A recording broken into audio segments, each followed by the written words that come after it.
ಪ್ರೇಮ ಕಾಯುವ ಇವತ್ತಿನ ಸಂಚಿಕೆಯಲ್ಲಿ ರಾಮ್ನ ಬರ್ತ್ಡೇ ನಿಮಿತ್ತವಾಗಿ ಎಲ್ಲ ಸೆಲೆಬ್ರೇಷನ್ ಶುರುವಾಗಿರುತ್ತೆ. ಆಗ ರಾಮ್ ತನ್ನ ಮನಸ್ಸಲ್ಲಿರೋ ವಿಷಯವನ್ನು ಒಂದೊಂದಾಗಿ ಪ್ರೇಮ ಹತ್ರ ಹೇಳ್ಕೊತಾನೆ. ಪ್ರೇಮನ ಸ್ಟೇಜ್ ಮೇಲೆ ಕರೆದ್ಬಿಟ್ಟು ಏನು ಹೇಳ್ತಾನೆ ಅಂತ ಅಂದರೆ, ನಾನು ಈ ಮದುವೆನ ಇಷ್ಟ ಇಲ್ಲದೇ ಆಗಿರ್ಬೋದು, ಆದರೆ ಇವಳು ಪ್ರೇಮ ತುಂಬ ಒಳ್ಳೆಯವಳು. ನನ್ನ ಜೀವನ ಕಾಪಾಡೋಕ್ಕೆ ತನ್ನ ಜೀವನ ಪನ್ನ ತೊಟ್ಟಳು. ಹಾಗೆ ನನ್ನ ಜೀವನ ಕಾಪಾಡಿದ್ಲು ಕೂಡ. ಹಾಗೆ ನನ್ನ ಸಲುವಾಗಿ ತುಂಬಾ ಕಷ್ಟಪಟ್ಟಿದ್ದಾಳೆ. ಹಾಗೆ ನನ್ನ ಪ್ರೀತಿ ಅವಳಿಗೆ ಸಿಗಲಿ ಅಂತ ಇಲ್ಲಿವರೆಗೂ ಪರದಾಡ್ತಾನೇ ಇದ್ದಾಳೆ.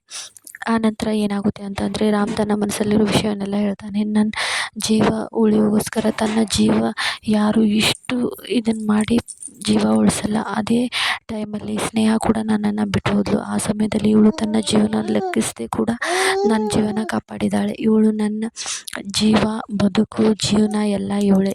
ಪ್ರೇಮ, ಐ ಲವ್ ಯು. ನಾನು ನಿನ್ನನ್ನು ತುಂಬಾ ಕಾಯಿಸಿಬಿಟ್ಟೆ. ಸಾರಿ ಕಣೆ, ಸಾರಿ ಪ್ರೇಮ, ಸಾರಿ ಅಂತ ಹೇಳ್ಬಿಟ್ಟು ಅವಳನ್ನು ಕ್ಷಮಿಸು ಅಂತ ಹೇಳಿ ಕೇಳ್ತಿರ್ತಾನೆ. ಆಗ ಪ್ರೇಮ ರಾಮ್ ಅಂತ ಹೋಗ್ಬಿಟ್ಟು ಅವನನ್ನು ತಪ್ಕೊಳ್ತಾಳೆ. ಆ ನಂತರ ಏನಾಗುತ್ತೆ ಅಂತಂದರೆ, ಈ ವಿಷಯನ ಕೇಳ್ಬಿಟ್ಟು ಮನೆಯವ್ರಿಗೆಲ್ರಿಗೂ ತುಂಬಾ ಖುಷಿಯಾಗಿರುತ್ತೆ. ಅದೇ ರೀತಿ ರಾಮ್ನ ತಾಯಿಗೆ ತುಂಬಾ ಕೋಪ ಬಂದಿರುತ್ತೆ. ರಾಮ್, ಏನು ಮಾತಾಡ್ತಿದ್ಯಾ? ನಿನಗೇನಾದರೂ ಹುಚ್ಚು ಹಿಡ್ದಿದೆಯೋ ಹೇಗೆ? ಇವಳು ಮೋಸ ಮಾಡಿಬಿಟ್ಟು ಸುಳ್ಳು ಹೇಳ್ಬಿಟ್ಟು ನಿನ್ನ ಮದುವೆ ಮಾಡ್ಕೊಂಡಿದ್ದಾಳೆ. ಇವಳನ್ನ ನೀನು ಒಪ್ಕೋತಿದ್ದೀಯಾ ಅಂತ ರಾಮ್ ತಾಯಿ ಕೇಳ್ತಾರೆ. ಅದಕ್ಕೆ ಸುಳ್ಳಾಗಿರಲಿ ಏನೇ ಆಗಿರಲಿ, ಆದರೆ ಇವಳು ನನಗೋಸ್ಕರ ಏನೇನು ಮಾಡಿದ್ದಾಳೆ ಅನ್ನೋದನ್ನು ನಾನು ನನ್ನ ಕಣ್ಣಾರೆ ನೋಡಿದ್ದೀನಿ ತಾನೇ. ಆ ಸ್ನೇಹ ಯಾವ ರೀತಿ ಮಾಡಿದ್ದಾಳೆ, ಇವಳು ಯಾವ ರೀತಿ ಮಾಡಿದ್ದಾಳೆ ಅಂತ ನನಗೆ ಗೊತ್ತು.